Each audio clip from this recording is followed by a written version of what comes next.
So, most of us are taught that the really grand systemic studies of human society, fields like sociology, economics, and historiography, that they were all basically born in Europe. We usually picture the Enlightenment or the Industrial Revolution, right? We just kind of assume that applying the scientific method to human behavior is a pretty modern Western invention. But what if I told you the true pioneer of these fields, the real hidden genius, actually lived centuries earlier, in 14th century North Africa? Today, in this explainer, we're going to dive into the absolutely incredible origin story of a scholar whose ideas completely laid the foundation for how we understand our world today. I mean, who really invented sociology and economics? If you look at standard textbooks, the credit usually goes straight to 18th and 19th century Western thinkers. You get names like Auguste Comte, Adam Smith, Karl Marx. They completely dominate the conversation. But that Eurocentric narrative is actually missing a massive piece of the puzzle. It completely ignores a man who was out there mapping the literal rise and fall of empires, analyzing the laws of supply and demand, and applying rigorous scientific observation to human society hundreds of years before those Western figures were even a thought in history. Just looking at the timeline of these discoveries reveals the staggering, literally a 4-century gap in how we typically teach history. Okay, so in 1332, our hidden pioneer, Ibn Khaldun, was born in Tunis. By 1377, he writes his absolute masterwork. But then, it isn't until 1798 that Auguste Comte, who is widely recognized as the quote-unquote father of sociology, is even born in France. And Western sociology doesn't officially get formalized until well into the 1800s. To put that into perspective, 400 years before the West structured these sciences, Ibn Khaldun was already mapping the fundamental DNA of human civilization. His 1377 masterpiece is called the Muqaddimah. It translates simply to the introduction or prolegomena. Now, originally, Ibn Khaldun just meant for this text to be a prologue, basically a warm-up act for a massive, multi-volume universal history of the entire world. But this introduction ended up being a real game-changer. It revolutionized how we study human society and became this standalone masterpiece because it did something entirely unprecedented. Instead of just listing dates and battles, it actively tried to uncover the underlying scientific laws of how societies actually function. And what drove him to do this? Well, his primary motivation was just a deep, intense frustration with the historians of his day. He flat out pointed out that their absolute biggest flaw was, in his words, the ignorance of the laws governing the transformation of human society. He was basically sick and tired of historians acting like glorified gossips, blindly accepting myths, wildly exaggerating army sizes, and just writing down events without ever stopping to ask why they actually happened. He realized, hey, to truly understand the past, you first have to understand the fundamental laws that govern how societies change. You need a systemic scientific method. Which brings us to his absolute core concept, a term called Asabiyyah. Think of it as social cohesion, group solidarity, or basically the shared social glue that holds a community or a tribe together. For Ibn Khaldun, Asabiyyah is the ultimate engine of history. It's that collective willpower that allows a group of people to survive incredibly harsh conditions, to defend themselves, and ultimately to build a state. Without that glue, a society just inevitably crumbles. But with it, they can conquer entire empires. And this idea of social glue builds into this really fascinating, cyclical view of history. Khaldun noticed a pattern. Empires simply do not last forever. In fact, they typically run their entire course over just about 4 generations.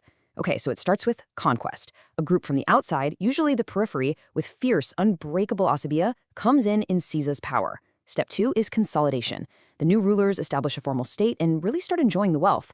But that leads right into step 3, decadence.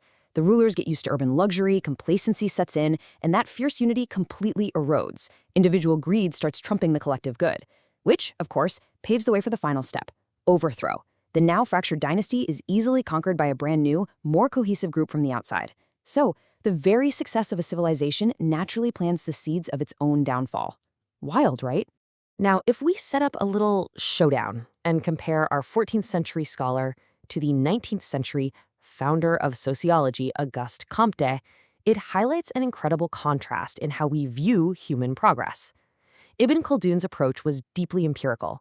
He literally spent his life observing the real, messy, chaotic history of North African tribes and royal courts. He identified the cyclical pattern of rise and fall driven entirely by Asabiyyah. Comte, on the other hand, was highly positivist and theoretical. Writing right after the French Revolution, Comte believed in the strict, linear progress of humanity. He didn't see history as a repeating cycle at all, but more like a straightforward ladder, just climbing ever upward toward ultimate scientific enlightenment. You can clearly see Comte's linear view in his Law of Three Stages. He argued that human society predictably moves from a theological stage, where we explain the world through religion and the supernatural, up to a metaphysical stage, using abstract philosophical ideas, and finally graduating to the positivist stage, where we rely purely on science and empirical observation. So Comte thought society was on this strict, unstoppable, upward trajectory. Ibn Khaldun, though, he was way more pragmatic. He knew that no matter how technologically advanced or luxurious a society gets, if it loses that social glue, it's heading straight back to the beginning of the cycle. Now, I really want you to keep the year 1377 in your head for a second, because beyond his sociological genius, we absolutely have to talk about his staggering economic brilliance. Centuries before the dawn of the Industrial Revolution, Ibn Khaldun was pioneering modern economic theory. He had insights that would literally take the rest of the world hundreds of years to catch up to. Just listen to this observation he made.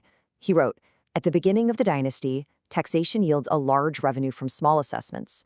At the end, taxation yields a small revenue from large assessments. That is a flawless, incredibly early articulation of supply-side economics, and what modern economists now call the Laffer curve." He understood mathematically that if a government taxes its people way too heavily, it discourages production, businesses fail, and the government actually ends up collecting way less revenue overall. And he figured this out over 6 centuries ago. And honestly, his genius didn't stop at taxation. The guy was everywhere. He introduced the labor theory of value, identifying human labor as the true source of wealth and capital accumulation. He actively called out systemic bias and political propaganda in historical records. Remember those ancient historians who claimed armies had millions of men? He debunked them simply by calculating the strict logistical limits of, actually moving and feeding that many people. And remarkably, he even described a continuous biological link from minerals to plants to animals and ultimately to humans. He was exploring the concept of a great chain of being long before modern evolutionary biology existed. He literally applied ruthless, rational, critical thinking to absolutely everything. But for us today, the true power of Asabiyyah is its modern relevance. Obviously, we aren't medieval tribesmen conquering desert empires anymore, but the core concept translates absolutely perfectly into the 21st century. Today, we might call Asabiyyah things like national unity, social capital, or civic duty. It's that underlying trust that allows a modern, complex state to actually function. It's what lets us pass and enforce laws, maintain a stable economy, and weather massive crises together. Without that shared trust, the center simply cannot hold. And this is exactly where Ibn Khaldun's warnings echo so powerfully across the centuries. When we look around and see increasing inequality, severe internal political divisions, rampant corruption, and the loss of a shared moral framework, we are literally seeing the exact symptoms of his third generation of decadence. When modern nations lose their Asabiyyah, they suffer from the exact same fundamental breakdown. They become fractured, gridlocked, and extremely vulnerable to decline or external pressure. The technology changes, the clothing changes, for sure, but human nature and societal dynamics, they really don't. So it leaves us with this incredibly powerful, lingering question to ask ourselves about our own society right now. What generation of the cycle are you living in? Are you in a phase of consolidation and unity, or are you witnessing the decadence and fragmentation of the third generation? Ibn Khaldun gave us this brilliant framework all the way back in 1377 to understand the rise and fall of civilizations. The cycle is always turning. The only question is, where do we currently stand on the wheel?